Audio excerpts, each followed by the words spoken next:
Number 1. The Hooper-Lee-Nichols house. The house is said to be the site of an everlasting game of cards. It is believed the spirits of 5 Hessian soldiers, who stuck around after the Revolution, were awoken by construction work when adding a new wing to the house in 1915. It seems they have been locked in a game of cards ever since. Visitors to the house say that they have heard the game and disembodied voices. Some have also seen apparitions of the soldiers coming and going from the table. Number 2. The George Parkman house. This haunted house was once the home of Dr. George Parkman. His claim to fame is that he was murdered and dismembered in Harvard's Holden Chapel in 1849. This was the university's very first cadaver room.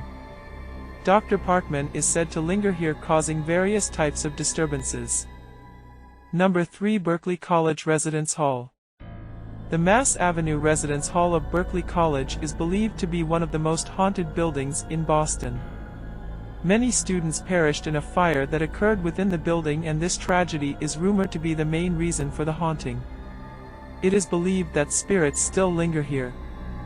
Students and faculty members alike have reported seeing phantom fires and apparitions all over the building.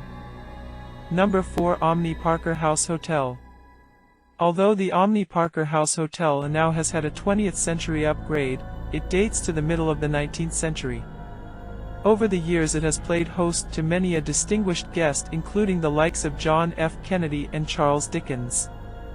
However, it is not any of these famous guests who are haunting the hotel today. Rather, its founder Harvey Parker, who has been seen roaming the corridors for many years. Number 5. Fort Warren. The fort was named in honor of a Revolutionary War hero named Dr. Joseph Warren. It was first built in the Civil War era and remained in use intermittently up until the end of World War II. It is no longer in use as a fort, but is open to the public. Several visitors have described seeing a woman in black haunting the fort. It is believed that this could be the restless spirit of a woman who was executed as a spy, after being caught attempting to help her husband, a Confederate soldier, escape from the fort where he was being held as a prisoner. Number 6. Boylston Street Station. In 1897 there was a massive gas explosion at Boylston Street Station which killed 10 people. It is said that several of the victims are said to be wandering the station and the subway tunnels at night. Number 7. Cutler Majestic Theater.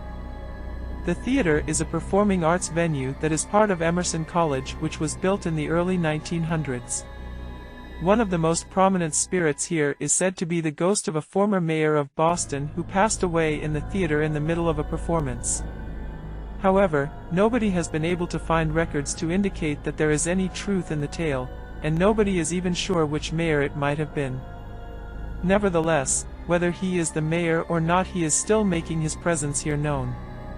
In addition to the former mayor, there is also said to be a married couple who watch performances from the balcony, as well as the spirit of a little girl who people like to leave small gifts for. The small trinkets that people leave for her almost always vanish from where they were left. Number 8. Granary Park Burying Grounds. This cemetery is said to be the third oldest in Boston. It was founded back in 1660 and is the final resting place of 3 Declaration of Independence signatories, Samuel Adams, John Hancock, and Robert Treat Paine. Paul Revere was also laid to rest here, and some say that his spirit haunts the cemetery.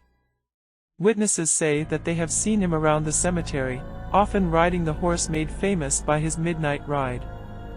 He is certainly not the only spirit that lingers here beyond the imposing iron gates that mark the entrance to Granary Park Burying Grounds.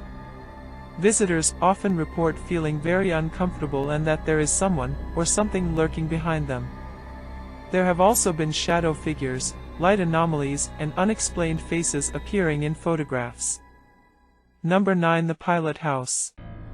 The property dates to 1839 when it was built as an inn to accommodate pilots and captains who had to stop in Boston overnight. It is said to be haunted by a lady in white, who appears frequently in the kitchen of the property. However, there is some debate amongst those who have seen her as to whether she is simply a spirit that happens to be wearing white, or if she is an actual lady in white, which is a very specific type of spirit associated with cheating spouses. Some visitors to the house have also reported hearing a male entity laughing somewhere in the building, but there is nothing to suggest that the two spirits have a connection. Other paranormal activity that has been reported in the pilot house includes clinking glasses, disembodied laughter, and doors that slam on their own. Number 10. The Charlesgate Hotel. The hotel is one of Boston's grandest hotels, and it dates to 1891 when it was built by J. Pickering Putnam.